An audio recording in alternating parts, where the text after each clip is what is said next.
The old German shepherd wouldn't stop clawing at the floorboards until the veteran heard the sound hidden beneath them. Snow hammered the fire tower hard enough to shake dust from the ceiling as Wade dropped to one knee, breathing too fast. Eyes locked on shadows that weren't there. Koda slammed against his chest, barking once near his damaged ear before sprinting back to the loose floorboards beside the stove. Then came the hollow metallic thud from underneath the wood. What do you think was buried under the tower? The wind came hard across the hills outside Beckley, West Virginia, carrying the smell of cold grass, wet dirt, and wood smoke from somewhere down in the valley.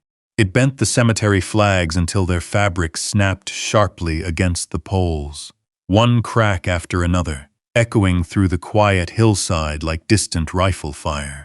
Wade Mercer stood near the back beneath a gray October sky, with his hands folded loosely in front of him.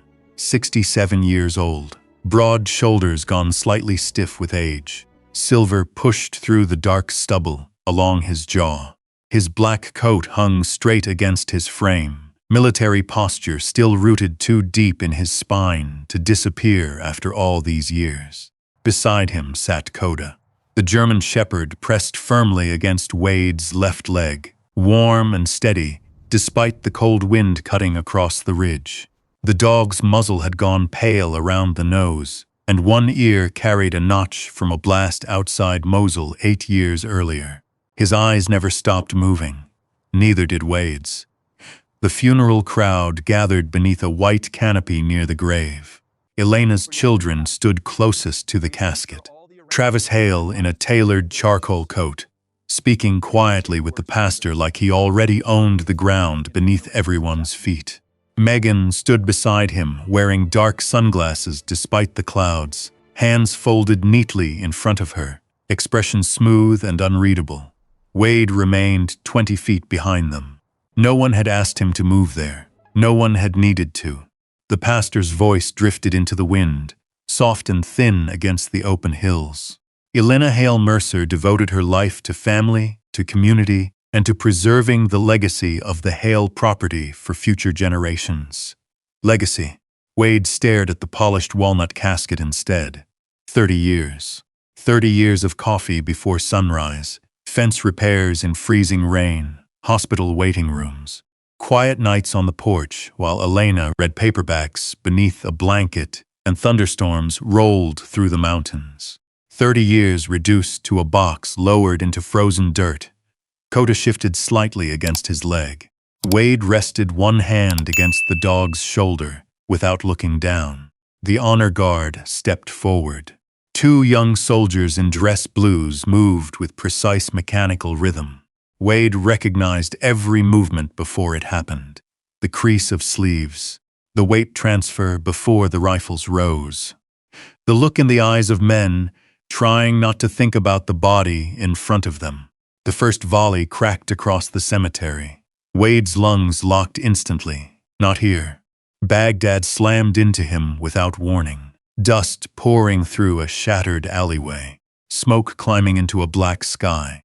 Sergeant Wilcox screaming over comms that they were taking contact from the 2nd floor. Concrete exploding against his cheek. The second volley fired. Wade's fingers curled hard enough to ache. His eyes tracked automatically toward the tree line beyond the cemetery before his mind caught up with his body. Assessing elevation, distance, cover points, Koda shoved against him hard. The pressure snapped something loose. The cemetery returned, all at once. Cold wind, wet grass, white canopy. You're here. Koda's breathing stayed slow and steady against his leg. Wade swallowed once and forced air back into his lungs. The third volley echoed through the hills. A baby somewhere in the crowd began crying softly. Nobody noticed Wade staring at the mountains like he expected mortar fire to roll over the ridge. Nobody except Koda. The soldiers folded the flag carefully, sharp corners crisp against white gloves. Wade watched them approach the front row. For 1 second he thought they were turning toward him. Instead, the folded flag settled into Travis Hale's waiting hands. A murmur moved quietly through the crowd. Travis accepted it with solemn dignity, nodding once like a politician during a press conference. Wade said nothing. His jaw flexed once beneath the cold air. That was all. The pastor invited family members forward. Travis stepped beside the grave first. "My mother believed in hard work," he said smoothly. "She believed in protecting what generations before us built with sacrifice and discipline." His voice carried easily across the cemetery. "She spent her life preserving our family's future. Our family." Wade stared at the fresh dirt beside the casket. Koda's ears twitched once. Megan followed with softer words about childhood Christmas mornings and summers at the ranch. She cried once, at exactly the right moment. Neither of them looked toward Wade, not once. The wind strengthened as the service ended. People drifted slowly toward their cars. Boots pressed dark tracks into the damp grass. A few old ranch hands approached Wade quietly. "Sorry for your loss. She was a good woman." Wade nodded at each one. "Thank you. Nothing more." He stayed after nearly everyone else had gone. Only the cemetery workers remained now, waiting respectfully near the road with shovels resting against their shoulders. Koda sat beside the grave, staring at the casket below, as if he understood exactly what had been taken from both of them. Wade stepped closer to the edge. The dirt looked darker than the surrounding ground, fresh, temporary. He shoved both hands into his coat pockets because they suddenly didn't know where else to go. "You always hated the cold," he said quietly. The wind carried his words away almost immediately. He looked down at Koda. The dog leaned lightly against his knee. Wade nodded once to himself. Then he turned away from the grave. Each step toward the parking lot felt heavier than the last. His old Ford pickup sat near the edge of the cemetery beside a row of newer black SUVs belonging to Elena's children and their business associates. Mud splashed along the truck's rusted wheel wells. One headlight fogged faintly from moisture. Koda jumped into the passenger seat automatically. Wade paused beside the open driver's door. That was when he heard Travis speaking near the cemetery gate. Low voice, controlled, confident. 30 days. Then the old man's gone. Another voice answered quietly. "What about the dog?" Travis gave a short laugh. "We'll deal with the dog."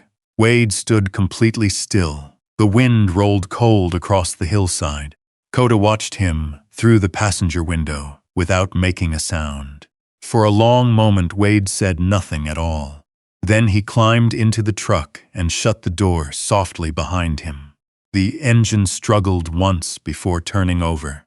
As the cemetery disappeared behind them, Wade kept both hands tight on the steering wheel. Koda rested his head against the center console. Neither of them looked back. And somewhere beneath the grief settling heavy inside his chest, something colder had already begun to move. Not sorrow, not yet. Recognition. The war he thought ended years ago had just found him again. Rain followed the funeral into Charleston. By the third morning, low clouds hung over the city like damp wool pulled tight across the hills. Water streaked down the windshield of Wade Mercer's pickup as he eased through downtown traffic beside the Kanawha River. The wipers dragged slow across the glass, with a tired scraping sound that matched the ache sitting behind his ribs. Koda sat upright in the passenger seat, watching pedestrians move along the sidewalks through the rain. Every few seconds the dog's ears shifted toward some distant sound Wade couldn't hear anymore. The law office stood inside one of the old brick buildings near Capitol Street. Brass lettering beside the door read, "Harper and Klein. Estate law." Wade killed the engine and sat there a moment. Rain tapped softly against the roof. Koda looked at him. Wade rubbed one hand slowly across his jaw before opening the truck door. "Let's get it over with." Inside, the building smelled like polished oak, coffee grounds, and old paper. The receptionist glanced nervously at Koda, but didn't say anything after seeing the faded military service vest folded neatly across the dog's shoulders. Everyone always noticed Koda. Some people noticed Wade after. The conference room overlooked the gray river below. Long mahogany table, leather chairs, framed hunting prints hanging along cream-colored walls. The kind of room built to make uncomfortable conversations sound civilized. Travis Hale already sat near the head of the table scrolling through his phone. Expensive watch, tailored suit, perfect posture. Megan sat beside him, flipping slowly through paperwork without expression. Neither stood when Wade entered. Only the attorney did. Gerald Harper looked to be somewhere in his 70s. Thin silver hair, heavy glasses, careful eyes. "Mr. Mercer," he said quietly, "please accept my condolences." Wade nodded once. Koda settled beneath the table near Wade's boots without needing instruction. Rain rolled against the windows. Harper cleared his throat and opened the folder in front of him. Elena Hale Mercer's estate includes the ranch property in Mercer County, approximately 1,400 acres of cattle and timberland. Pages shifted softly. Oil lease royalties tied to the eastern parcel. Investment accounts totaling. The numbers drifted past Wade without sticking. He thought about Elena standing barefoot in the kitchen at 5 in the morning warming biscuits while fog rolled across the pasture outside. He thought about the porch swing she insisted on repainting every spring, even though nobody used it much anymore. He thought about her oxygen machine, humming quietly in the hospital room 2 weeks earlier. The attorney continued. The entirety of these assets will transfer jointly to Travis Hale and Megan Hale under the terms outlined in the primary inheritance structure. Travis leaned back slightly in his chair. Not surprise. Confirmation. Wade stayed still. Koda's breathing remained steady beside his boots. Harper turned another page. For Wade Mercer, a small pause. There is a secondary property transfer located in eastern Tennessee within Cherokee National Forest boundaries. Harper slid a manila folder carefully across the table. Former fire observation property. Approximately 6 acres. Utilities inactive. Wade stared at the folder. That's it? Harper adjusted his glasses but didn't answer immediately. The deed and access keys are enclosed. Silence settled heavily across the room. Rainwater crawled slowly down the windows behind Travis. The younger man folded his hands calmly. Elena wanted family land preserved, he said. You know how important that was to her. Family land. Wade looked at him for several seconds without blinking. 30 years. 30 years of fence lines, frozen pipes, feed deliveries during snowstorms, emergency vet calls at 2 in the morning, and sleeping in hospital chairs while Elena recovered from surgeries. Family land. Koda let out a low growl beneath the table, quiet, controlled. Travis glanced downward immediately. You mind controlling your dog? Wade never looked away from him. He is controlled. Megan finally spoke. It's not personal, Wade. Her voice sounded clinical, measured, like discussing medication dosage with a patient she barely knew. Wade shifted his attention toward her slowly. No, he said. It usually is. Harper cleared his throat again. There is also a residency clause requiring vacation of the ranch property within 30 calendar days. Wade's jaw tightened once. Outside, a siren echoed faintly through downtown traffic. 30 days. Koda shifted closer against Wade's boots. Harper slid another document from the folder. There are additional medical assessments attached regarding estate liability concerns. Wade reached for the paperwork.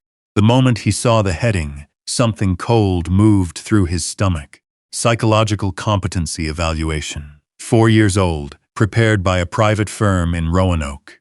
His eyes tracked automatically across highlighted phrases. Combat-related instability. Episodes of dissociation. Potential financial incompetence. Wade stopped breathing for half a second. Not because of anger. Recognition. Somebody had built this slowly, quietly, long before Elena died. He looked up at Travis. The younger man held his gaze evenly. We had to protect Mom. Koda's growl deepened. Not loud enough to interrupt, just enough to warn. Wade closed the file carefully. His hands remained steady. That seemed to bother Travis more than if he had shouted. Wade looked toward Harper. Did Elena sign this herself? The old attorney hesitated. Too long. Then finally, yes, but he didn't meet Wade's eyes when he said it. The room suddenly felt too small. Wade pushed back his chair slowly. Koda rose instantly beside him. Travis exhaled through his nose. "You'll like Tennessee," he said casually. "Quiet out there. Probably good for you." Wade stared at him for a long moment. Then he picked up the manila folder and tucked it beneath his arm. As he reached the door, Harper spoke again. "There are copies of the deeds inside. The property has road access through the North Ridge. I'd advise winter preparation before." "I heard you." Wade opened the door. The hallway smelled faintly of floor polish, and rainwater tracked in from the street. Koda stayed pressed tightly against his leg as they walked toward the elevator. Inside the steel box, Wade caught his reflection in the brushed metal walls.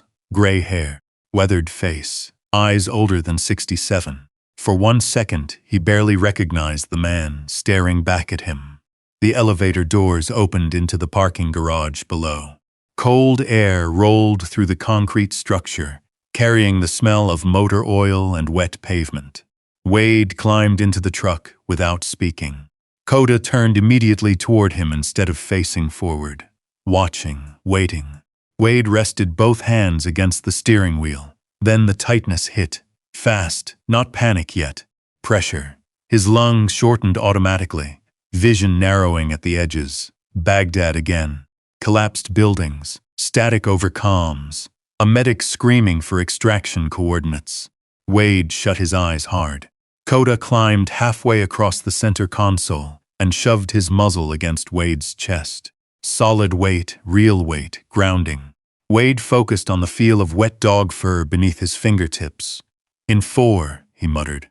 Breath dragged in slowly, out 4 again.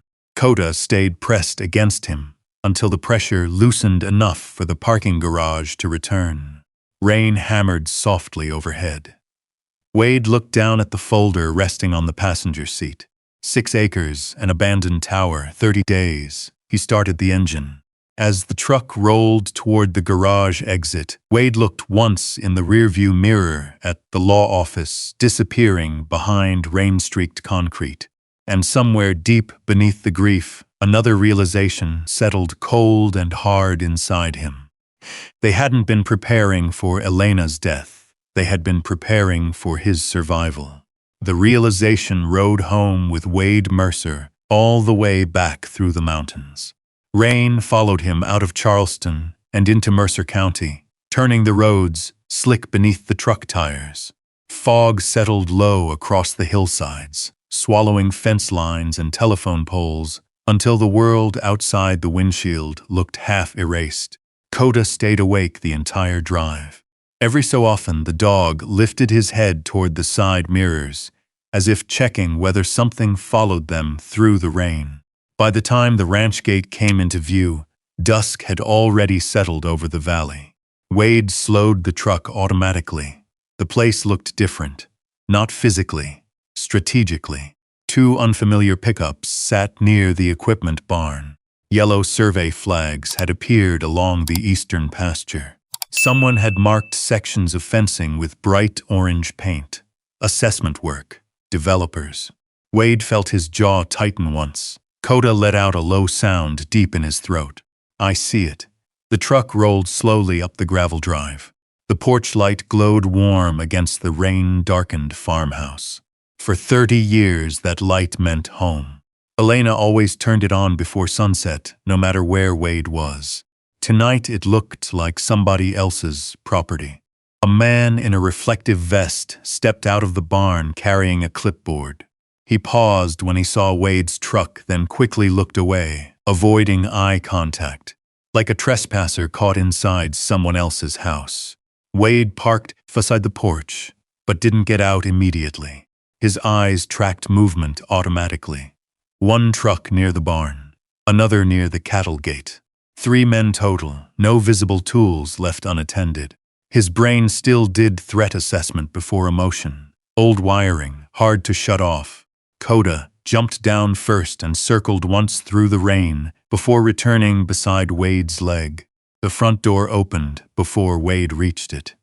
Travis stood inside holding a coffee mug. "We've got appraisers coming tomorrow," he said casually. "Figured we should get ahead of things before winter." Wade stepped past him without answering.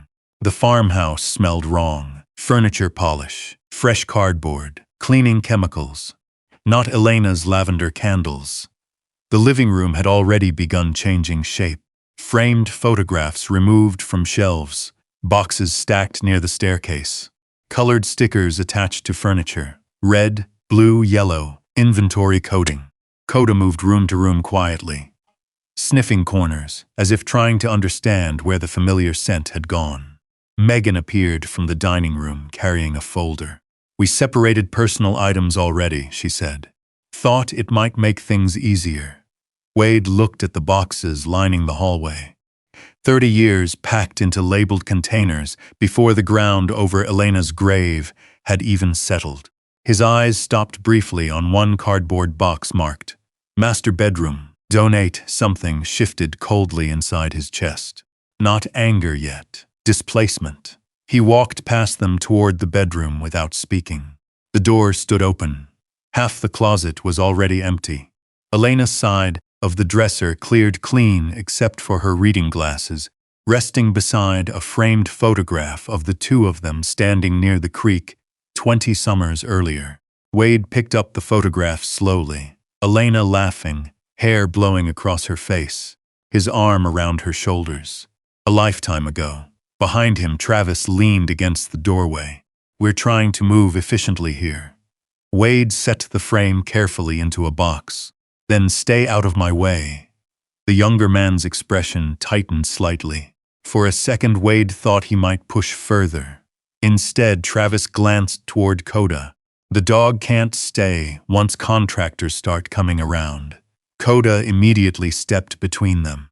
Silent, rigid, Wade never looked away from Travis. "He stays." Rain hammered softly against the windows. Nobody spoke after that. That night, Wade didn't sleep in the bed. He couldn't. The room no longer felt secure, too exposed, too unfamiliar. He laid an old army blanket across the hardwood floor beside Koda near the foot of the bed, and stretched out fully clothed with one hand resting near the flashlight beside him. The house creaked constantly now, pipes ticking, floorboards settling, wind moving through loose siding. At 2:13 in the morning, a barn door slammed somewhere outside. Wade was on his feet before he fully woke, breathing hard, heart hammering, the flashlight already in his hand, scanning corners, window, door, secondary exit. His body moved ahead of thought. Baghdad, night breach, concrete dust, hanging thick in flashlight beams while somebody screamed over the radio for casualty evacuation. Wade crouched automatically beside the bedroom wall. His breathing shortened sharply. The room disappeared for half a second. Then Koda hit him, not violently, solidly. The shepherd shoved against Wade's chest, hard enough to break the spiral before it closed fully around him. Wade blinked. Farmhouse, bedroom. West Virginia, rain outside, not Iraq. Koda climbed halfway across him and stayed there, weight heavy and grounding. Wade shut his eyes hard. "In 4, he muttered roughly. His breath dragged inward. Out 4, again. The shaking eased slowly beneath the dog's weight. Koda remained pressed against him until Wade's pulse finally slowed. Outside, the loose barn door banged once more in the wind. This time, Wade recognized the sound for what it was, just weather, not incoming contact. Morning arrived cold and gray. The ranch no longer waited for him to wake before moving forward. Movers arrived before sunrise. Trucks backed into the driveway. Tape guns snapped sharply through the halls. Boots tracked mud across Elena's kitchen floor. Wade packed quietly. Military duffel. Service records, a rusted compass from Afghanistan, Elena's recipe tin, old photographs, Koda's antibiotics and paw wraps. That was most of his life now. One duffel, 4 boxes, 1 aging dog. Near noon, he carried the final box toward the truck. Travis stood on the porch beneath the drizzle, watching him load the bed. "You know," he said, "that tower property might actually suit you." Wade closed the tailgate slowly. "What's that supposed to mean?" Travis shrugged. "Quiet, isolated, less stressful." Koda moved instantly to Wade's side. The dog's stare locked onto Travis without blinking. For a moment, nobody moved. Then Wade stepped closer. "Not threatening, just enough. You spent years trying to convince people I was broken," he said quietly. "But you made one mistake." Travis held his gaze carefully. "What's that?" Wade's expression never changed. "You confused silence with weakness." The rain intensified between them. Neither man looked away first. A few minutes later, the truck rolled slowly down the gravel drive. Wade kept both hands tight on the wheel. Koda sat upright beside him, staring forward. The farmhouse disappeared gradually through rain and fog behind them. Wade didn't look back. Neither did Koda. But as the ranch vanished into the gray hills behind them, Wade realized something that settled deeper than grief. Home had not been taken from him all at once. It had been dismantled quietly, piece by piece. And somewhere ahead in the mountains, beyond Tennessee's dark ridges and abandoned roads, waited the only thing Elena had chosen to leave him. An old fire tower, 6 acres, and whatever truth she had buried there. The mountains began rising around Wade Mercer before sunrise. By the time he crossed into eastern Tennessee, the roads had narrowed into twisting black ribbons cutting through endless ridges of pine and stone. Fog drifted low between the valleys, thick enough in places to swallow entire hillsides whole. Koda stayed alert in the passenger seat. Every sharp curve, every abandoned gas station, every pickup parked too long beside the road, the dog tracked them all. Wade drove mostly in silence. The deeper they moved into the Cherokee National Forest, the more the world behind them seemed to disappear. Cell service vanished first, then traffic, then houses. Eventually, there was nothing left except trees, mountain shadow, and gravel roads washed raw by years of rain. The final turn almost looked wrong. A narrow dirt trail split away from the main forestry road and disappeared uphill through dense timber. The old sign beside it had fallen sideways into weeds long ago. Fire access road. Closed. Wade stopped the truck. The engine ticked softly beneath the hood. He studied the trail for nearly 30 seconds without moving. Old habit. Observe first. The mud showed shallow tire impressions, but not recent. Deer tracks crossed through them undisturbed. No fresh cuts in the brush, no cigarette butts, no food wrappers. Nobody had been up here in a while. Koda whined once softly. "Yeah," Wade muttered. "Looks about right." The truck climbed slowly.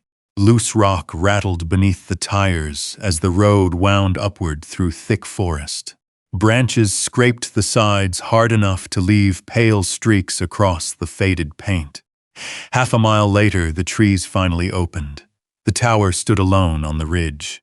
Wade eased off the gas automatically. The structure rose above the clearing, like the skeleton of something abandoned after a war nobody remembered anymore. Steel legs rusted deep orange. Observation cabin perched at the top against a gray sky. Half the windows boarded over. The lower maintenance shack leaned badly to one side. One section of railing hung broken loose from the stairs. No lights, no smoke, no movement. Koda sat forward instantly. The dog's posture changed in a way Wade recognized immediately. Alert. Evaluating. Not fear. Assessment. Wade shut off the engine but stayed seated for a moment longer. Wind moved through the pines surrounding the clearing with a low rushing sound like distant surf. The silence felt enormous. Then Koda jumped down first. The shepherd circled wide around the clearing, nose low, moving in controlled arcs instead of random exploration.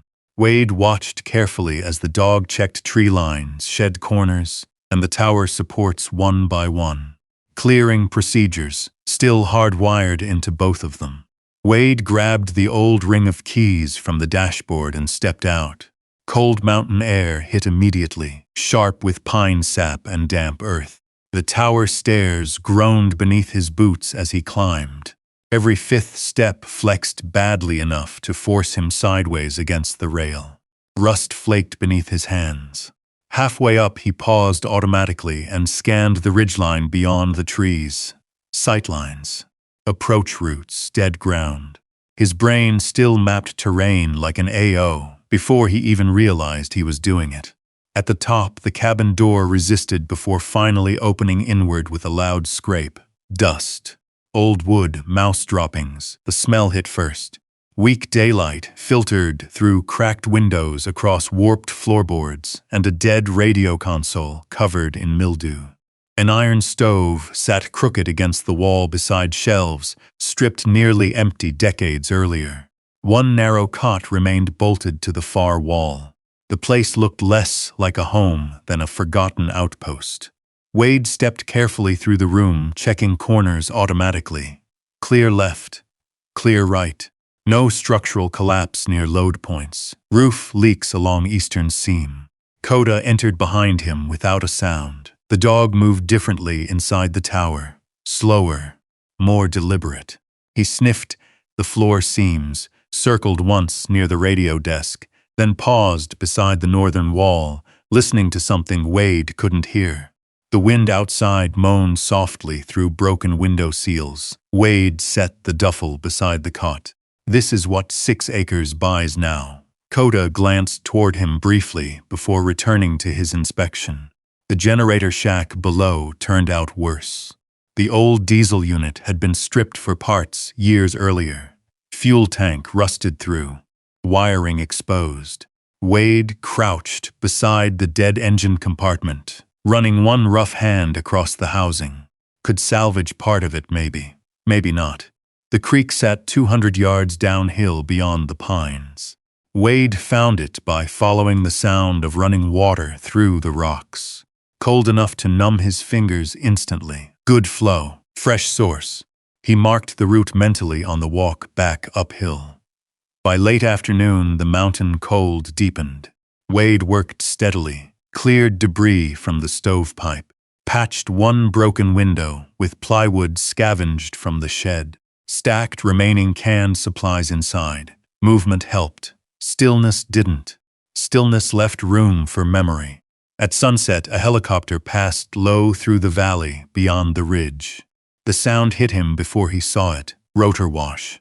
Deep rhythmic thumping rolling through the mountains. Wade froze beside the tower stairs. Kandahar. Dry heat, dust spiraling across a hot LZ. Men crouched low waiting for extraction, while gunfire cracked somewhere beyond the walls. His eyes tracked the aircraft automatically through the trees even after it disappeared. Pulse elevated, breathing shortened, shoulders tight. Koda pressed against his leg. Not forcefully this time, just enough. Wade blinked once and looked down at the dog. "I know," he muttered quietly. The moment passed, barely. Night came fast in the mountains. Coyotes began calling somewhere beyond the ridge shortly after dark. Their cries echoed strangely through the trees, thin and distant enough to sound almost human. Inside the tower cabin, the wood stove finally caught flame after 3 failed attempts. Heat spread slowly through the cold room. Wade sat on the floor beside it, cleaning an old flashlight, while Koda lay stretched across the doorway, facing outward like a sentry. The dog had not fully relaxed once since arriving, neither had Wade. Wind rattled softly against the tower supports overhead. Every creak carried through the steel frame. Wade studied the room carefully through the shifting firelight. Then his eyes stopped. Koda stood suddenly. The dog crossed the cabin in 3 quiet steps and lowered his head toward one section of floor beneath the old weather instrument platform near the north wall. Sniffed once, twice, then scratched lightly at the boards. Not random, focused. Koda looked back at Wade, then scratched again. Wade frowned slightly. "What is it?" The dog didn't move. Outside, the coyotes fell silent all at once.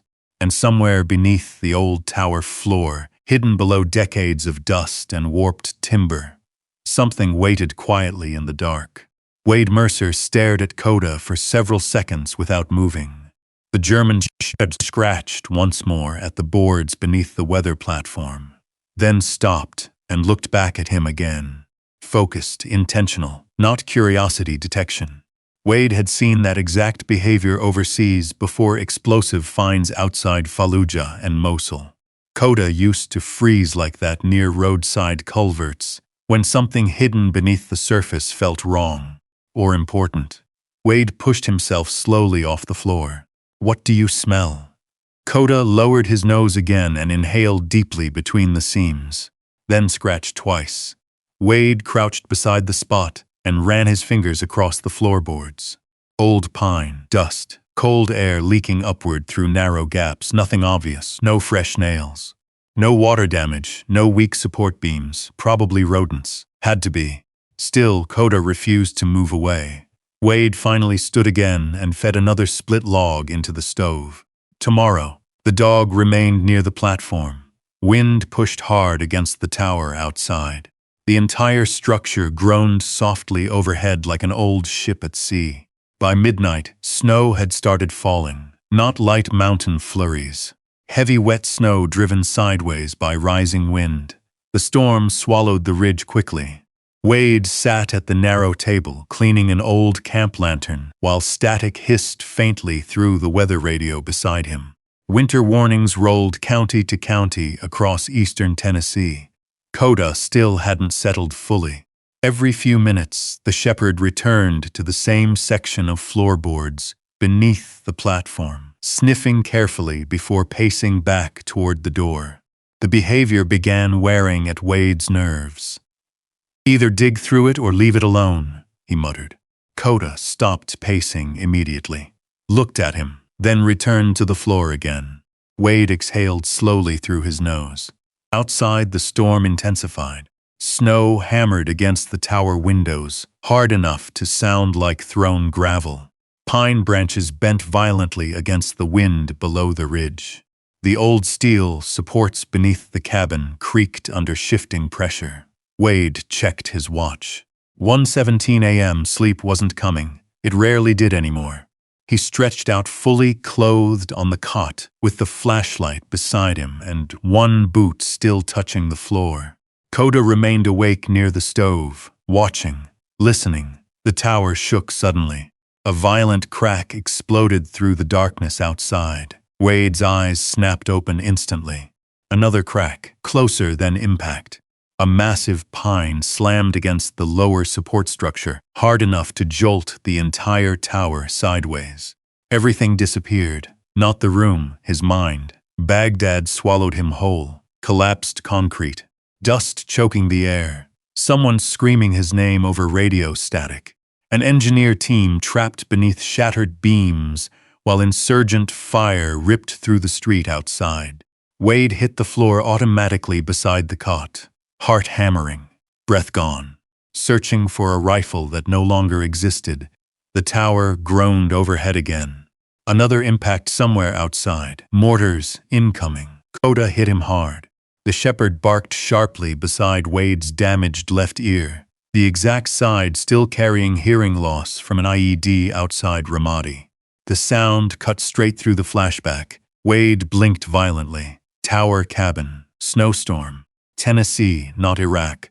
Koda shoved against his chest again until Wade focused on the dog's weight instead of the panic crushing his lungs shut. "In 4, Wade rasped. Air dragged painfully inward. Out 4. Again. Slowly, the room stopped spinning. The storm outside became wind again instead of artillery. Koda stayed pressed against him another few seconds before suddenly pulling away. The dog trotted directly back toward the weather platform, scratched harder this time. Urgent now. Wade sat on the floor, breathing hard, while sweat cooled against the back of his neck despite the freezing air.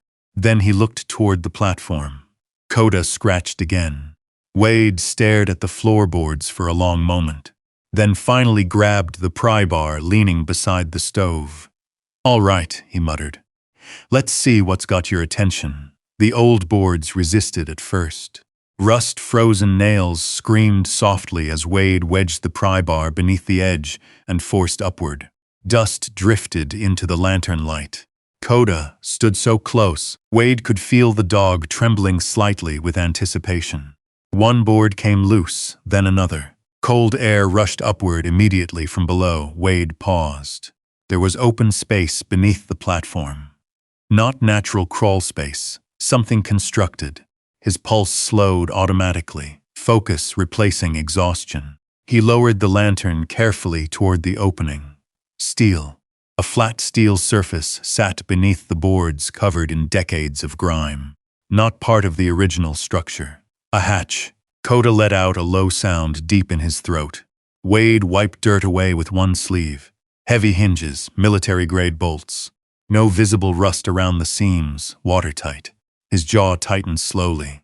This wasn't some forgotten storage compartment. Someone built this deliberately. Outside, snow slammed against the tower walls while wind screamed through the trees below the ridge. Inside, the lantern flame flickered across the hidden steel surface beneath Wade's hands. Koda sat beside him, completely still now, eyes fixed on the hatch, waiting. Wade ran one hand slowly across the cold metal, then stopped. There, faint lettering beneath layers of dirt. US Army Signal Corps. Wade stared at the words without speaking. His pulse thudded once deep in his chest. The tower suddenly felt much older than it had an hour earlier. Older and stranger. He wiped more grime aside carefully. A recessed handle appeared near the center seam. Locked. But not permanently. Koda's tail swept once against the floorboards. Outside, the storm continued raging across the mountain. Inside the tower, Wade knelt frozen above a secret hidden beneath the floor for decades. And for the first time since Elena's funeral, something moved through him, stronger than grief. Not anger, not fear, anticipation. Because whatever Elena had left behind, it wasn't just 6 acres anymore. The storm raged against the tower through the rest of the night. Snow slammed sideways into the windows, while wind screamed through the steel supports beneath the cabin. The entire structure groaned with every gust, old bolts straining somewhere below the floor like tired bones. But Wade Mercer barely heard any of it now. He knelt beside the open boards with one hand resting against the cold steel hatch, while Koda sat close enough that their shoulders touched. The dog hadn't moved once. Waiting, watching. Wade wiped more grime away from the recessed handle and finally spotted it. A keyhole, small. Military issue. His eyes narrowed slightly. Slowly, he reached into the pocket of his coat and pulled out the ring of keys Harper had given him in Charleston. Most were rusted old forestry keys, but one stood out immediately. Short steel shaft. Stamped brass head, no markings. Wade stared at it for a long second before sliding it carefully into the lock. The mechanism resisted, then clicked. Koda's ears lifted instantly. Wade grabbed the recessed handle and pulled. The hatch opened with a deep, metallic groan followed by a rush of stale air rising from below. Cold, dry, preserved. The lantern light spilled downward into a narrow compartment hidden beneath the tower floor. Not large, maybe 6 feet deep, military storage space. Inside sat 3 olive-drab waterproof cases strapped tightly against the concrete foundation. Signal Corps markings, desiccant packs. Everything sealed carefully against moisture and time. Wade exhaled slowly through his nose. Elena, Koda climbed halfway down first, careful despite his age. The dog sniffed each case methodically before finally sitting beside the largest one. Clear. Wade stinted carefully into the compartment. Dust coated everything except the latches. Those looked newer somehow, maintained. He unclipped the first case slowly. Inside lay stacks of legal folders, wrapped in oilcloth alongside topographical maps of the surrounding mountains. Property boundaries, water access routes, survey markers. Wade unfolded one map beneath the lantern light, then froze. The red boundary line stretched far beyond 6 acres, far beyond the ridge. His eyes tracked downhill across marked timber sections, creek access, and protected forest acreage, extending through nearly the entire valley below the tower. 487 acres. Wade blinked once, then checked the document again. The name listed beneath the survey nearly stopped his breathing. Owner of record, Wade Allen Mercer. Transfer date, June 14, 2001. 22 years earlier. Koda watched him silently from the corner of the compartment. Wade sat back slowly against the concrete wall. No, but the paperwork kept going. Freshwater rights, federal conservation contracts, timber agreements, natural gas survey access, protected wildlife easements carrying annual government payments, pages and pages of signatures. Elena's signature, lawyers, state filings, everything legal, everything hidden. Wade opened the second case with slower hands now. More records, bank routing documents, trust structures, land management contracts. One folder sat alone near the bottom, sealed with a faded blue ribbon. His chest tightened before he even touched it. Elena's handwriting crossed the front in black ink.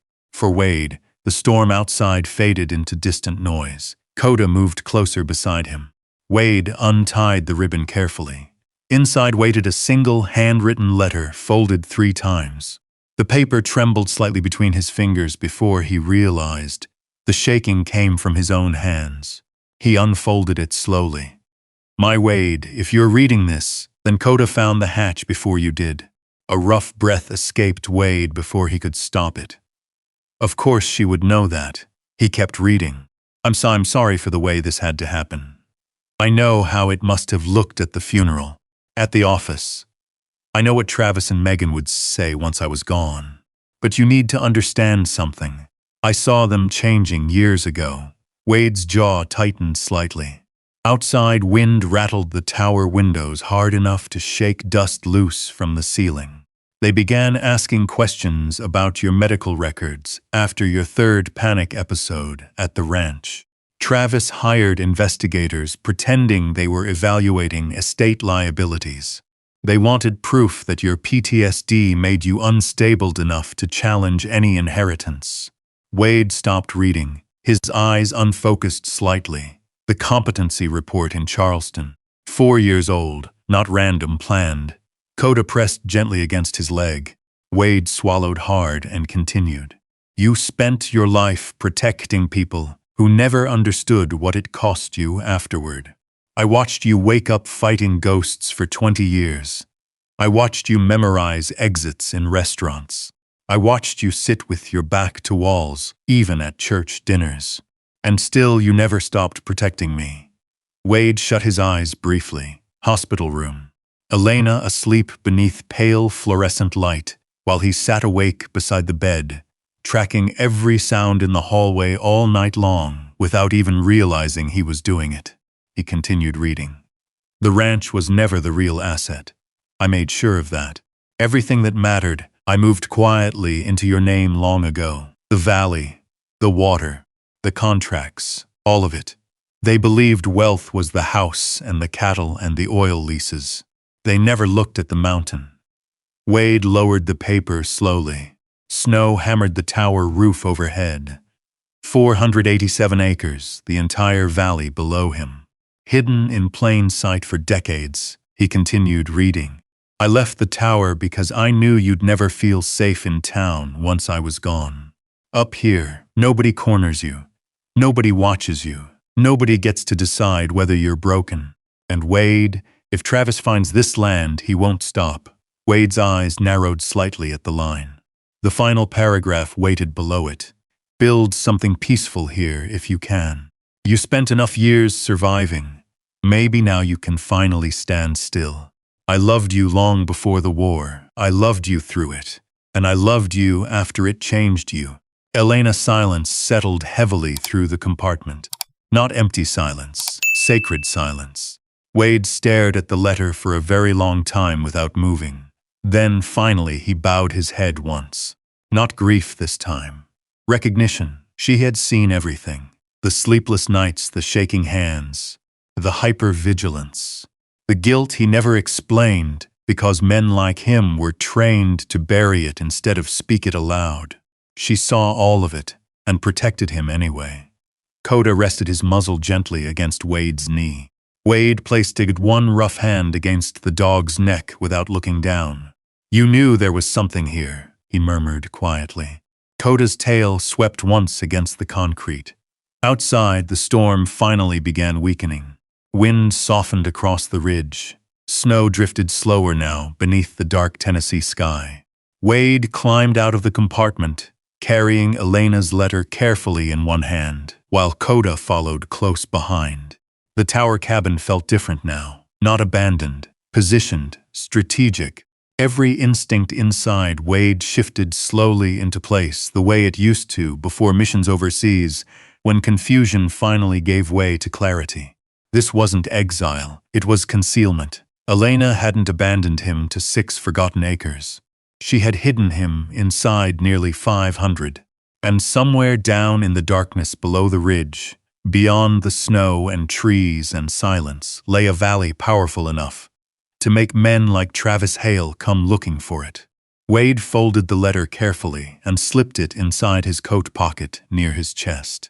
Then he looked out the tower window toward the endless black mountains below.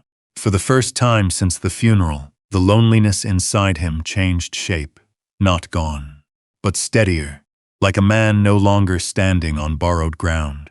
Morning came cold and silver across the Tennessee ridge. Snow clung to the tower stairs in frozen sheets, while pale sunlight spilled slowly through the pines below. Wind moved softer now after the storm, carrying the sharp scent of cedar and wet earth uphill from the valley. Wade Mercer stood near the tower railing with Elena's letter folded inside his coat pocket. Koda moved carefully around the perimeter below, nose low, checking tracks left in the fresh snow during the night. Old habits, security sweeps before daylight fully settled in.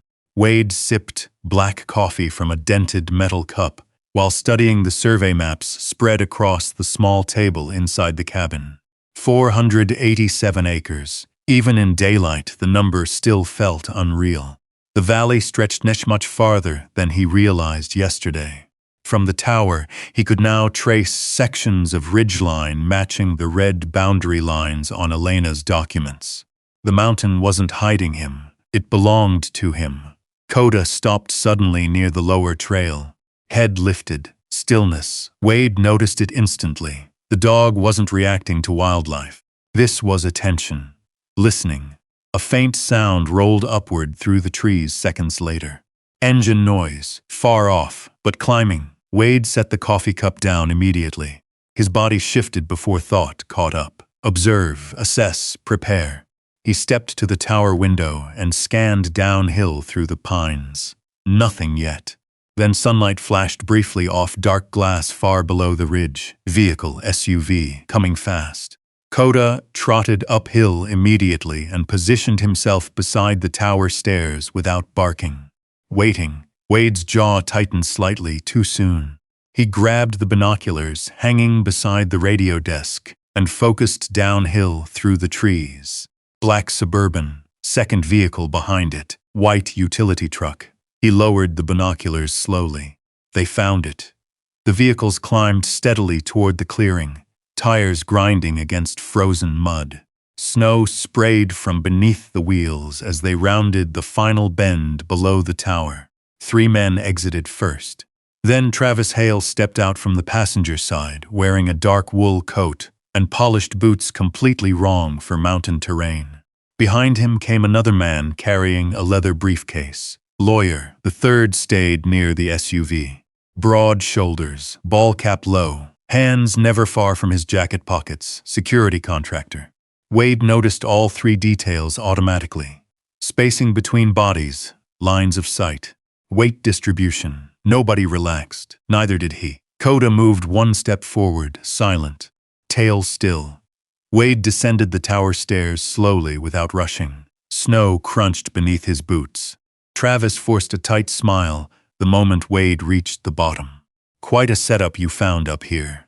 Wade stopped several feet away. Kinda early for visitors. The lawyer stepped forward first and extended a hand. Neil Bancroft. I represent the Hale estate. Wade looked at the hand but didn't take it. The lawyer lowered it awkwardly. Koda's eyes never left the security contractor. Travis glanced around the clearing. This place wasn't listed in any county reports beyond 6 acres. Wade said nothing.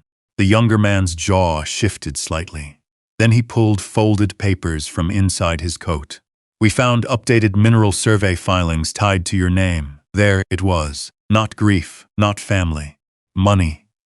Wade leaned lightly against the truck door without breaking eye contact. And Neil opened the briefcase carefully. We believe there may have been improper asset transfers involving Elena Mercer before her passing. Improper. Wade almost smiled at the word. Koda moved closer to Wade's leg. The contractor noticed the dog now. One hand adjusted slightly near his waistband. Wade caught it immediately. Reflexive weapon check.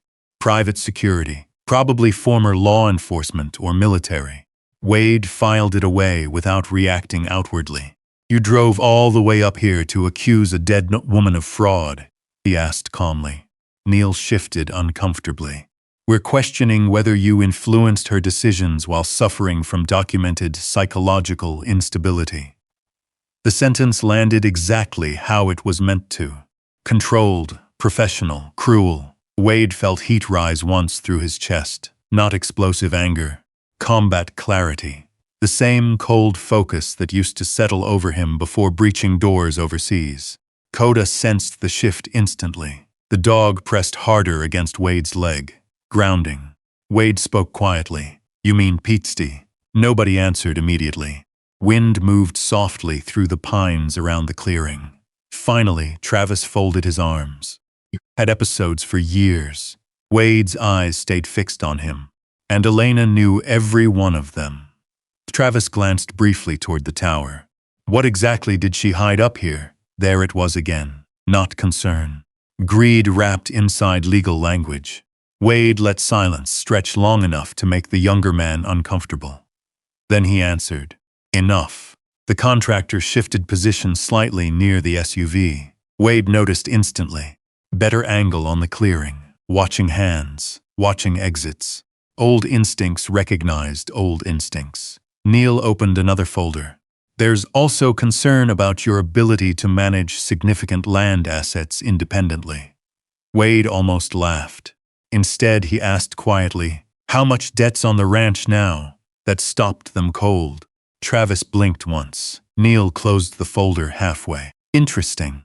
Wade watched all 3 reactions carefully. Tiny tells. Tension around the jaw. Brief eye contact between Travis and the lawyer.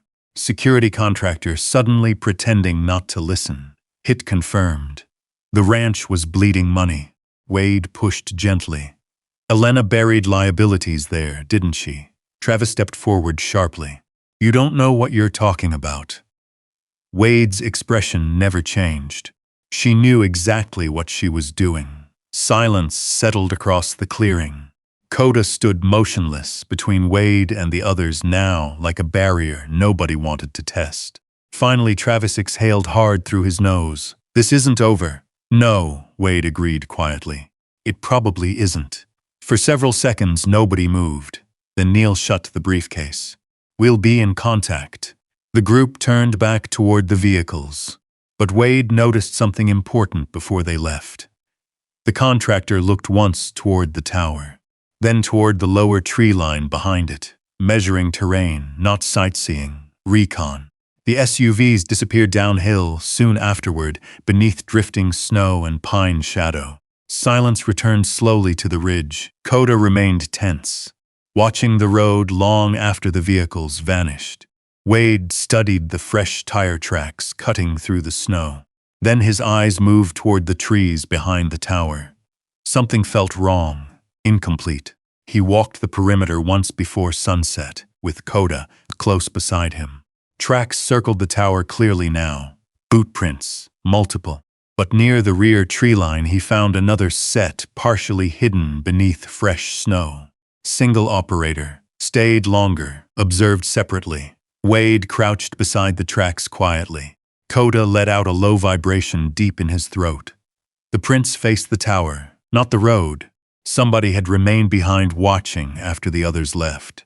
Wade rose slowly. The mountain suddenly felt smaller than it had yesterday. Not because he feared them, because now they knew exactly what Elena had hidden here.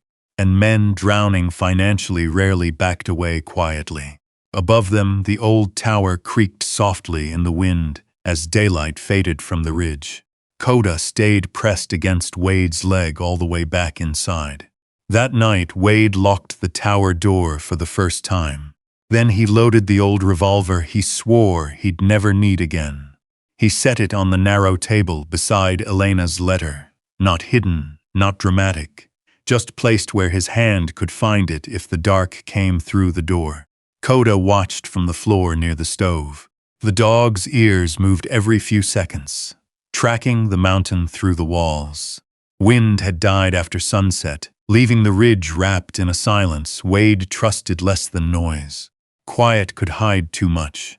Quiet let a man imagine footsteps before they arrived.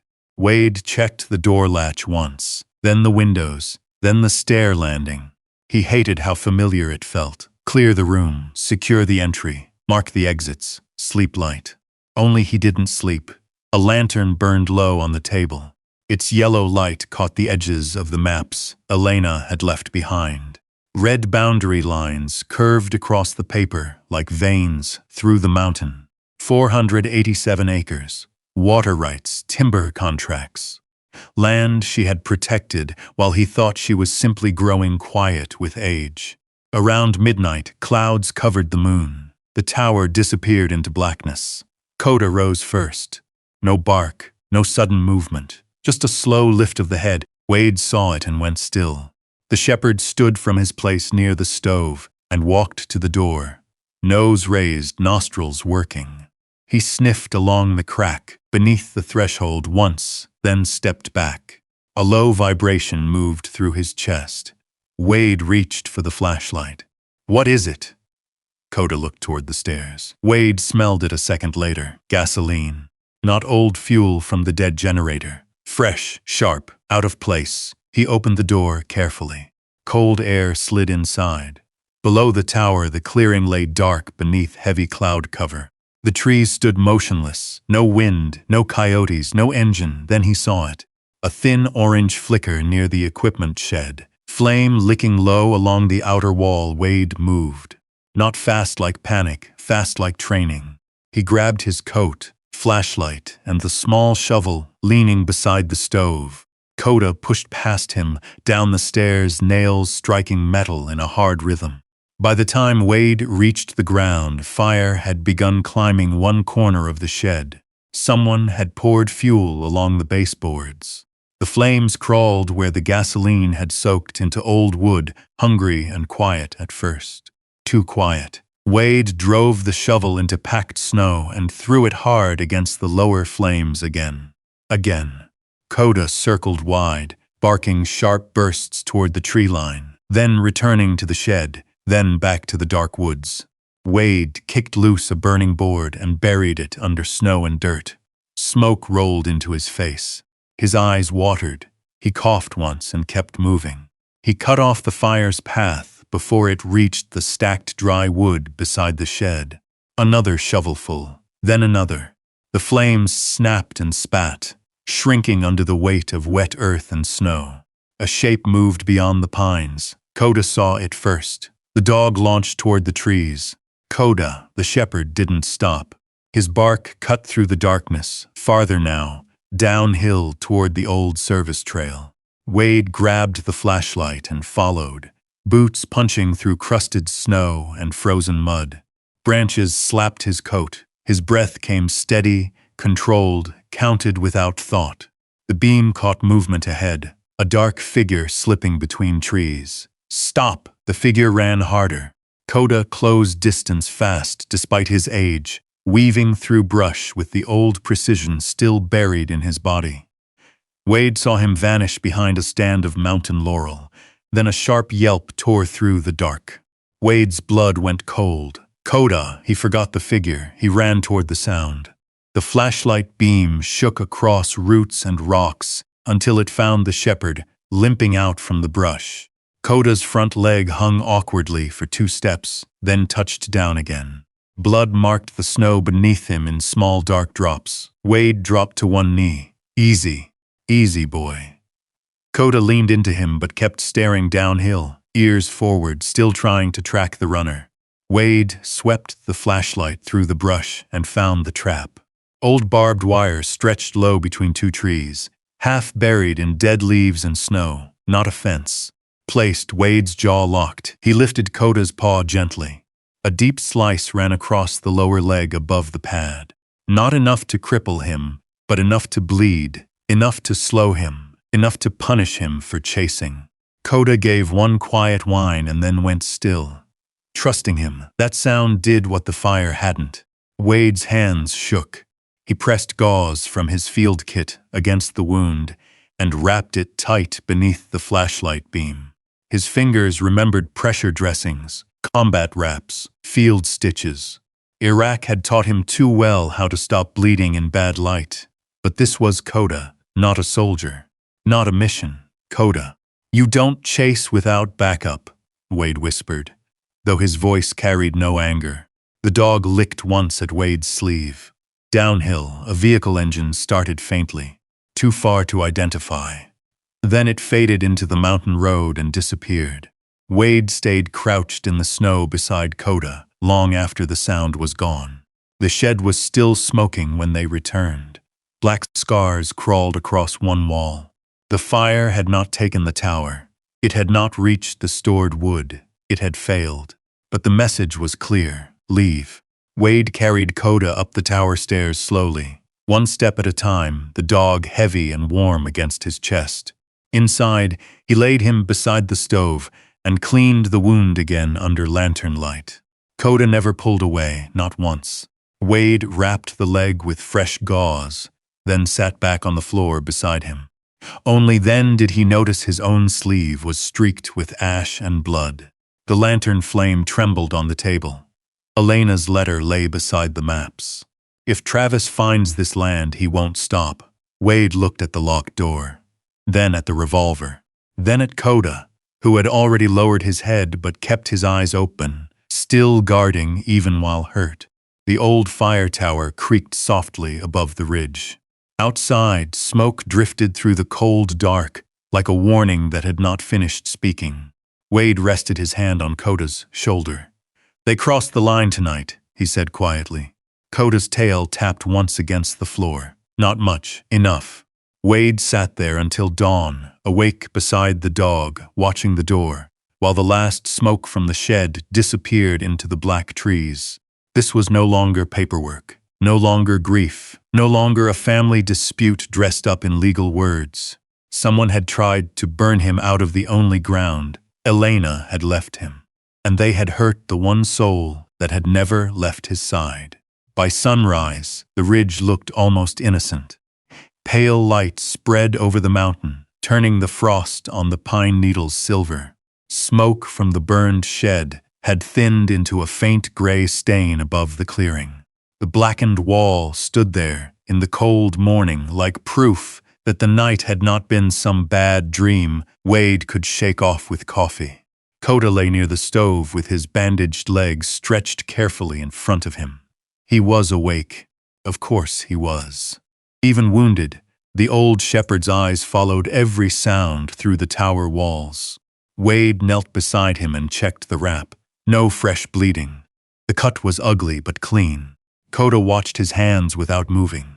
"You're off patrol today," Wade said. Koda blinked once. Wade almost smiled. Almost the sheriff arrived just after 9. An old Greene County truck came grinding up the mountain road, tires throwing dirty snow from the ruts.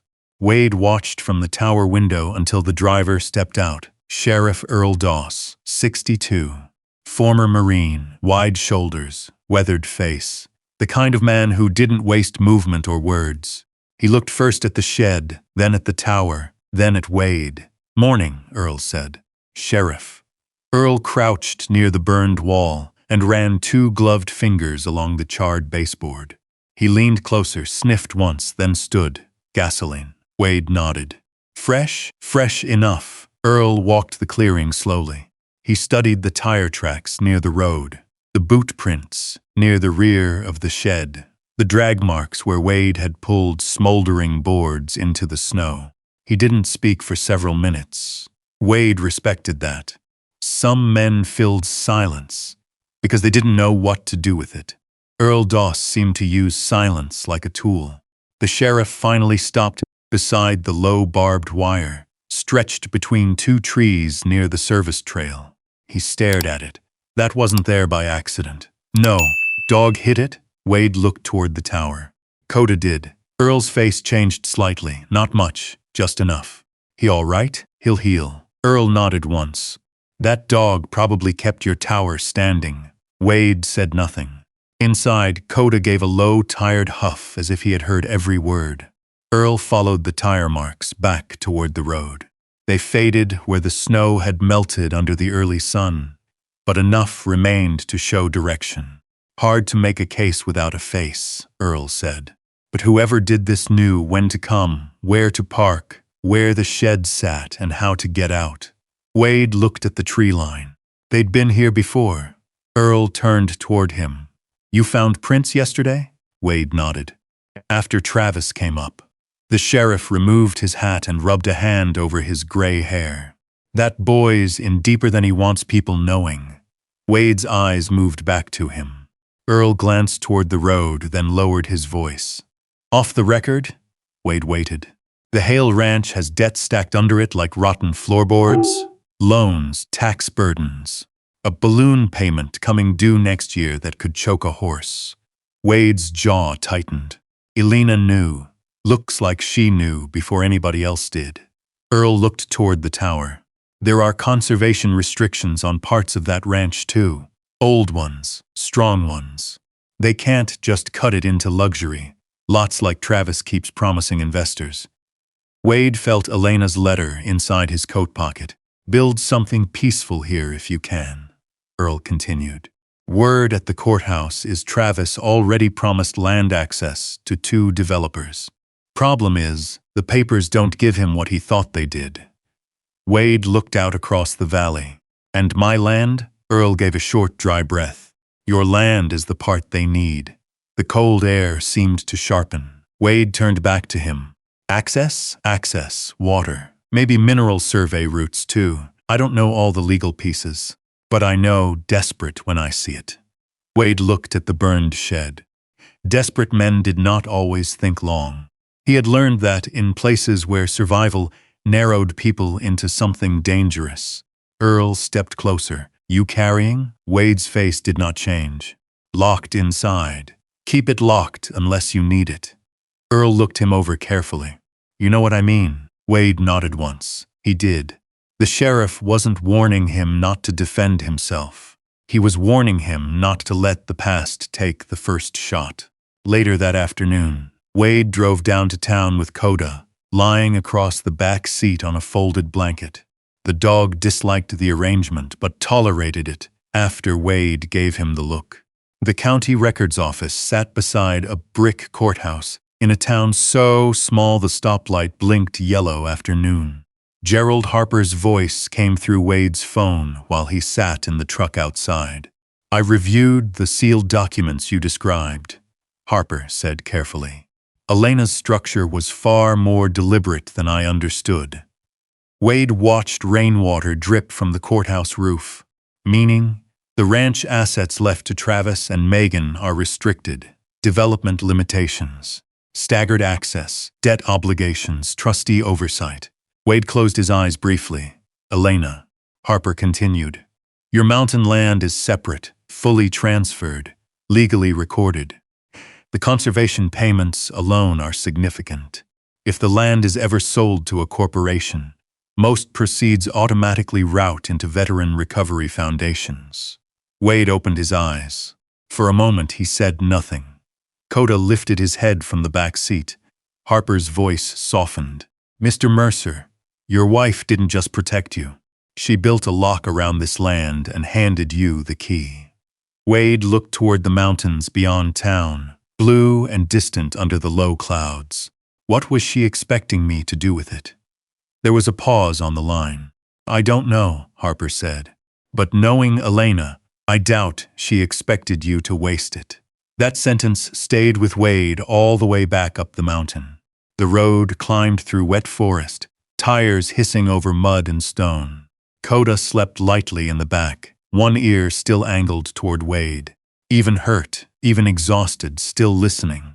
At the tower, Wade carried him inside despite the dog's quiet protest. You can be mad later. Koda sighed heavily as Wade set him near the stove. Evening settled slowly over the ridge. The burned shed stood black against the snow. The tower creaked softly in the wind. Below, nearly 500 acres of dark timber dropped into a valley.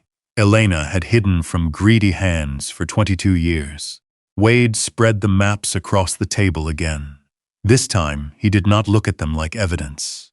He looked at them like orders, not military orders, something quieter. A final request from a woman who knew him well enough to leave him land, silence, and a question. If she protected me this long. Wade rested both palms against the table. Outside, the first stars appeared over the ridge. Koda lifted his head and watched him from beside the stove. Wade looked down at the old dog, at the bandaged leg, the gray muzzle, the steady eyes that had followed him through war, grief, exile, and fire. Then he looked back at the map.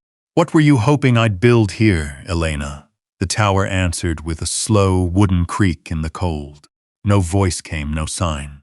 Only the mountain waiting in the dark, wide and silent, as if it had been holding the answer long before Wade was ready to ask.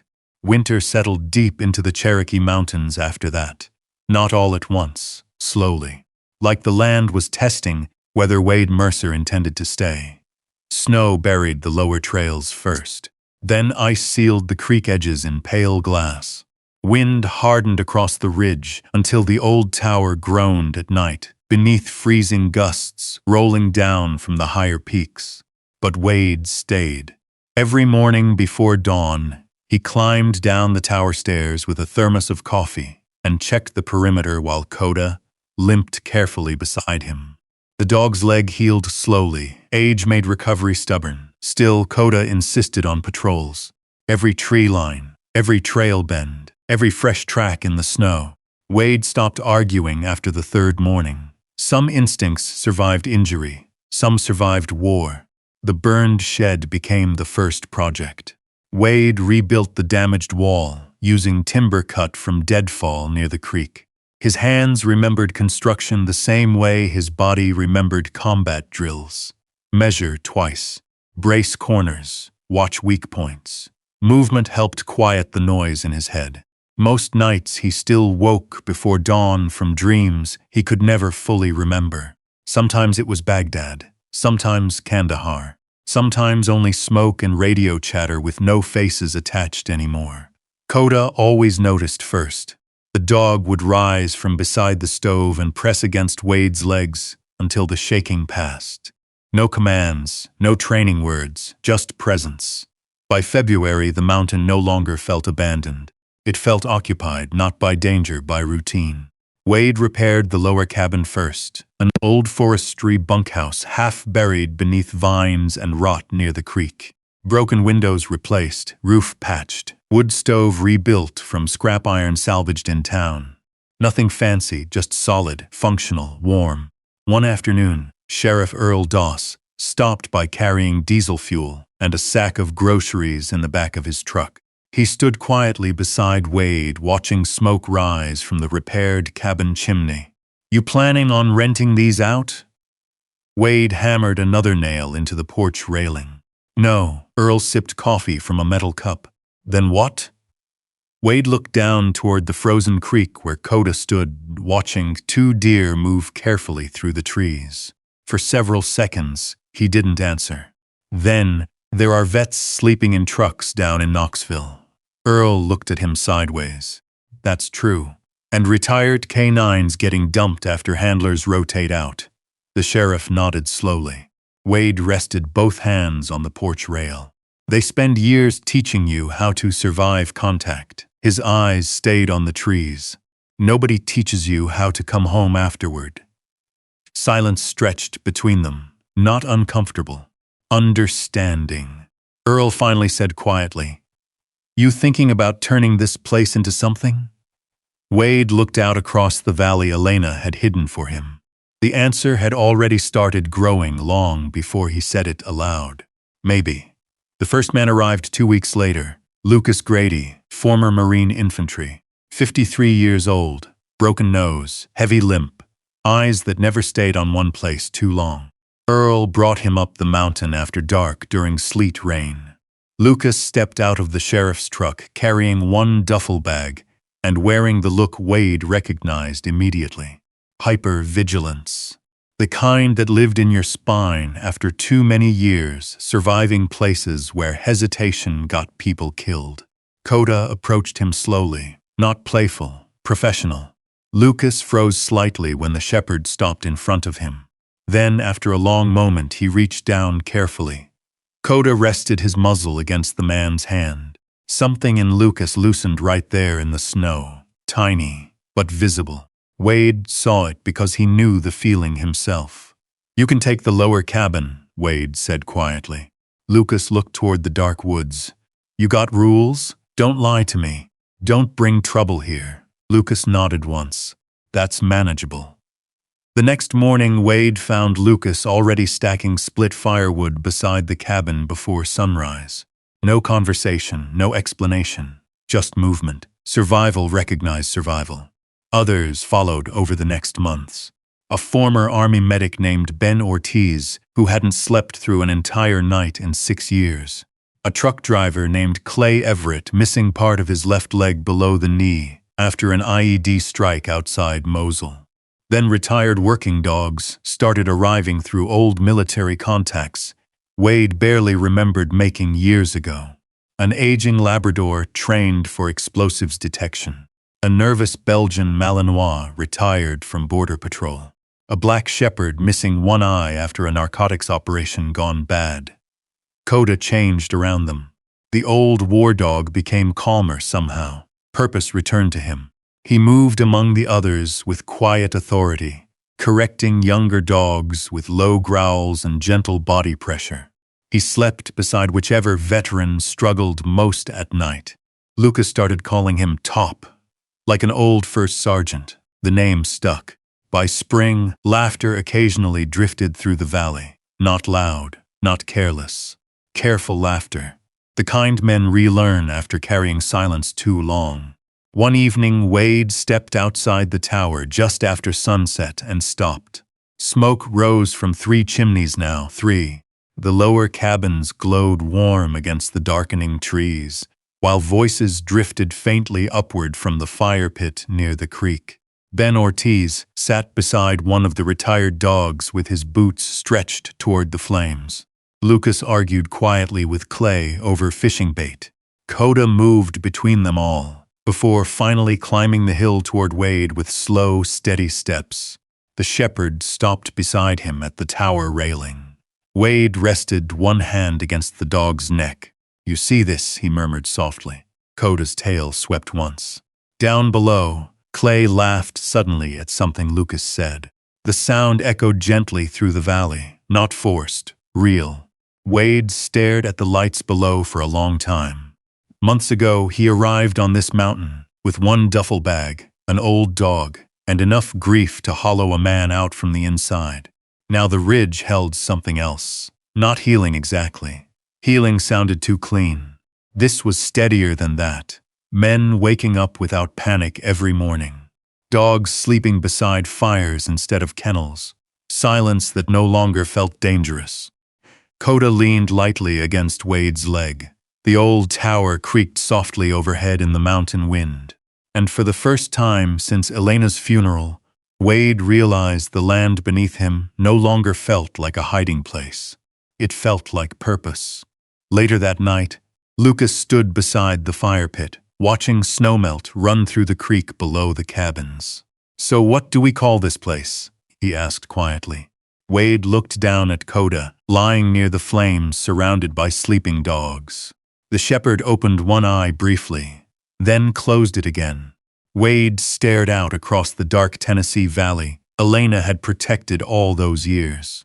Finally he answered, "Iron Ridge Haven." The fire cracked softly into the mountain silence. And somewhere beyond the trees, hidden beneath all the grief and war and loss that brought them there, something like peace finally began taking shape. Summer passed quietly on Iron Ridge. The mountain breathed differently now. Cabin windows glowed warm at night. Trails, once buried beneath brush, had become worn footpaths between the creek and the fire pit. Fishing poles leaned beside porch railings. Retired working dogs slept in patches of sunlight near the kennels, while veterans who once avoided conversation now argued about coffee strength and baseball scores beside the lodge stove. Wade Mercer watched it all carefully, not possessively, protectively. The valley had become alive again, and Koda stood at the center of it, older now, slower, climbing the tower stairs, his muzzle nearly white around the nose. But every morning the shepherd still made his rounds before dawn, limping slightly from the old wire injury while checking cabins, trails, and perimeter lines with the quiet seriousness of a soldier inspecting post.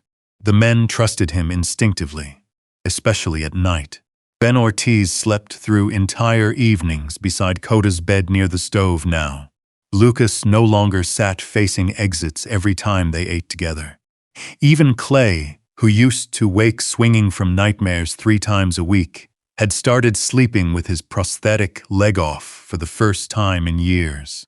Small victories, the kind nobody outside places like this would notice. Wade noticed all of them. One August evening, thunder rolled low through the mountains while rain drifted softly across the valley. Wade sat inside the main lodge, reviewing timber reports beneath lantern light while Koda rested near the doorway. Then headlights appeared below the ridge. Not expected, not friendly. Koda rose immediately. Wade looked through the rain-streaked window toward the road. One truck, dark gray, coming fast. Lucas glanced up from the stove. "You expecting company?" "No." The truck climbed into the clearing and stopped hard beside the lodge. Travis Hale stepped out alone. Rain soaked through his coat instantly.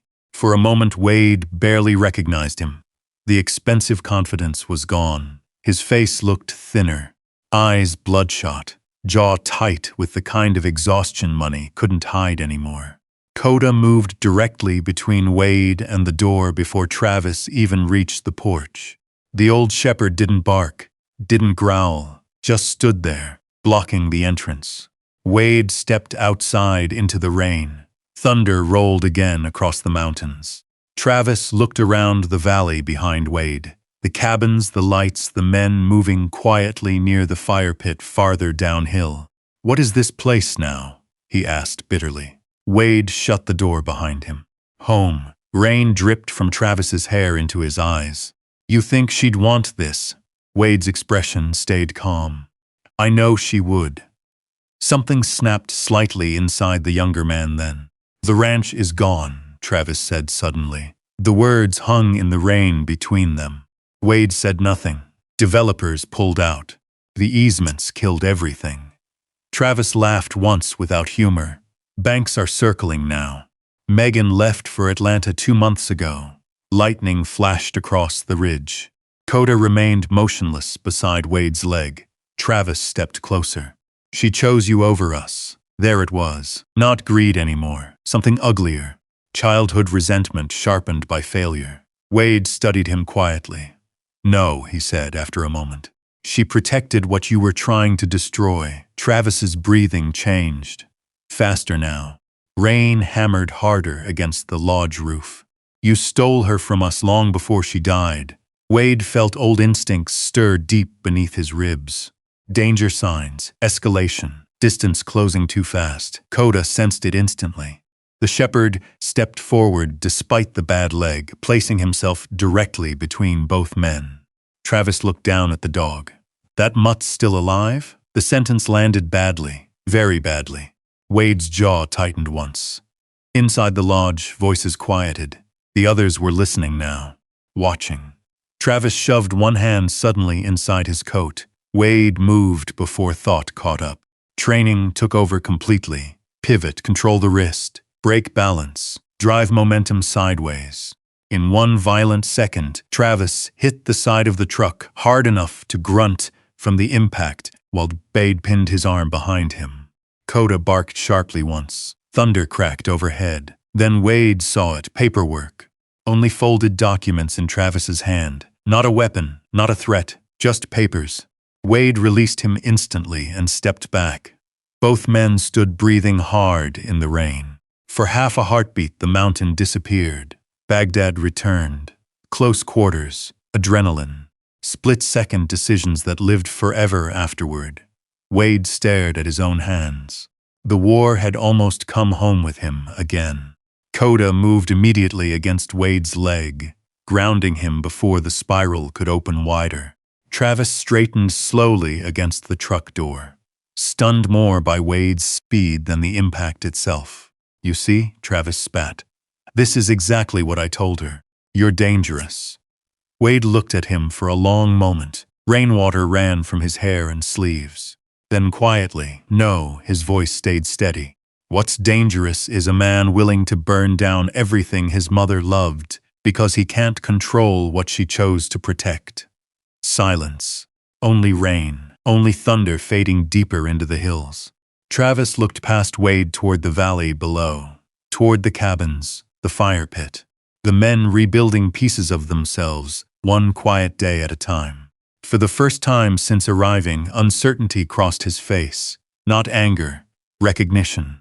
He suddenly understood he had already lost something far more important than land. Wade stepped aside from the truck slowly. "You should go home." Travis laughed bitterly. "I don't have one anymore." The sentence landed heavier than Wade expected. Koda's ears lowered slightly. Travis looked down at the soaked paperwork still clutched in his hand. Partnership proposals, investor contacts, legal drafts, worthless now. He crumpled them slowly. Then, without another word, he climbed back into the truck. The engine started. Headlights swept once across the valley, then disappeared downhill through the rain. Wade stood motionless long after the truck vanished. Koda leaned heavily against his leg. Not because the dog needed support, because Wade did. Lucas stepped onto the porch quietly behind him. "You okay?" Wade watched the dark road disappear into the trees. For several seconds, he didn't answer. Then finally, "Closer than I thought." Lucas understood immediately. No explanation needed. Men like them recognized the sound of old wars reopening inside a person. Koda looked up at Wade beneath the rain. The old shepherd's eyes stayed steady, present, anchoring him here. Not Iraq, not Afghanistan, not the past. Here, on the mountain, among people who trusted him. Wade rested one hand gently against the dog's neck, and somewhere deep beneath the thunder rolling away through the Tennessee hills, he realized something that unsettled him more than Travis ever had. The greatest threat to Iron Ridge Haven had never been greed. It had been the part of Wade Mercer the war had trained never to hesitate. Autumn returned slowly to the mountains. The first cold wind arrived in late September, carrying the scent of pine sap and wood smoke across the Tennessee Ridge. Aspen leaves turned gold along the lower creek beds while fog settled into the valleys before dawn like thin gray water. 1 year, almost exactly 1 year since Elena's funeral. 1 year since Wade stood at the back of a cemetery feeling himself disappear. Now the mountain looked different, alive. Cabins glowed warm against the forest at dusk. Smoke drifted from stone chimneys into the cold evening air. Trails wound cleanly through the trees toward the lake, where veterans now fished quietly at sunrise instead of sleeping in truck stops and motel parking lots. The old Ranger Tower still stood above it all, weathered, scarred, steady, like Wade himself. Koda climbed the stairs slower these days. His hips stiffened during colder mornings. And sometimes Wade noticed the shepherd pausing halfway up the tower platform to rest before continuing. But every night without fail, Koda still checked the perimeter. The cabins, the kennels, the tree line, the lower trail near the creek, routine, purpose. The old dog carried both like breath. One evening near sunset, Wade stood outside the main lodge, watching Lucas help Ben repair a footbridge below the ridge. Clay sat nearby, teaching a younger veteran how to tie fishing leaders, while two retired military dogs wrestled lazily in the grass beside them. Laughter drifted upward through the trees. Easy laughter now, not forced, not temporary, real. Sheriff Earl Doss pulled his truck into the clearing, just before dark, carrying a cardboard box under one arm. "Mail call," he said. Wade stepped off the porch. "Didn't know people still mailed things?" Earl smirked faintly. "Most folks don't run recovery camps halfway up a mountain." Iron Ridge Haven had spread quietly through veteran networks over the past year. No advertisements, no press interviews. Just word of mouth passed from one struggling man to another. "There's a place in Tennessee, a tower on a ridge, a former ranger, an old shepherd who watches over the cabins at night." That was enough. Wade carried the box inside while Koda followed close behind. Most of the letters came from families. "Thank you for helping my son sleep again. My husband finally stopped drinking. My brother talks now." Wade read them slowly beneath lantern light while Koda rested near the fireplace. Then he found one envelope without a return address. Inside was a single folded paper. "The ranch sold last month. Thought you should know. Megan, nothing else. No apology. No explanation." Wade stared at the note for a long moment, then quietly folded it again and placed it into the stove fire. The paper curled black almost instantly. Koda lifted one ear but didn't move. Outside, wind rolled softly through the trees. The ranch was gone now. Developers, debt, lawyers. All of it buried beneath the choices Elena made long before any of them understood the game she was playing. Wade felt no satisfaction, only distance, that life no longer belonged to him. Later that night, after the others drifted back toward their cabins, Wade climbed the tower stairs with Koda moving carefully beside him. The mountain air carried the sharp bite of approaching winter. At the top platform, Wade stopped. Below him, Iron Ridge Haven glowed warmly against the dark forest. Cabin lights shimmered beside the creek. Smoke curled upward into the stars. Somewhere below, someone laughed softly near the fire pit, while a dog barked once in playful protest. Peace. Not perfect, not permanent, but real. Koda lowered himself beside Wade's boots with a tired groan. The old shepherd's eyes still scanned the perimeter, automatically, even while resting. Some habits never leave completely. Wade rested one hand gently against the dog's neck. "You remember the first night up here?" he asked quietly. Koda's ears twitched. Wade remembered every second: the empty tower, the coyotes, the panic after the storm, the hidden hatch beneath the floorboards. The truth, Elena, buried beneath decades of silence. He remembered Koda dragging him out of flashbacks before they swallowed him whole. The fire, the blood on the dog's paw. The moment Wade nearly let combat instinct turn a frightened man into a target during the storm confrontation with Travis. The mountain had not erased the war inside him. It had taught him how to live beside it. Below the tower, Lucas stepped out of the lodge, carrying fresh firewood, while Ben locked the kennel gate for the night. One of the retired shepherds trotted lazily behind them through the grass. Movement, life, routine. Everything Wade thought he had lost forever. He looked down at Koda again. The old dog's muzzle had turned almost completely gray now. "You carried me farther than anybody ever did," Wade murmured. Koda leaned gently into his leg. A long silence settled over the ridge, not heavy, earned. Slowly, Wade stood straighter against the cold wind rolling through the mountains. Then, for the first time since Elena's burial, he raised his hand in a salute, not to war, not to loss, to all of it. To Elena, who protected him long before he realized he needed saving. To the men he left behind overseas. To the veterans rebuilding themselves in the cabins below. And to the aging German shepherd who found the truth hidden beneath the tower floor and refused to let his handler disappear into grief. Wade lowered his hand slowly. Koda looked up at him one final time beneath the stars, no fear. No urgency, just quiet understanding. Below them, Iron Ridge Haven glowed warmly against the dark Tennessee wilderness, like a signal fire on the mountain. The place that was supposed to erase Wade Mercer had rebuilt him instead. And the old war dog everyone thought was nearing the end of his story had become the reason dozens of broken men finally found a way to begin again. If you believe loyalty can save a life, type 1 in the comments. And if you've ever had to rebuild yourself after losing everything, drop a simple "still standing." Don't forget to subscribe for more powerful stories about veterans, loyal dogs, second chances, and the kind of strength the world almost forgot existed. Because sometimes the people who look lost are the ones carrying the strongest hearts of all.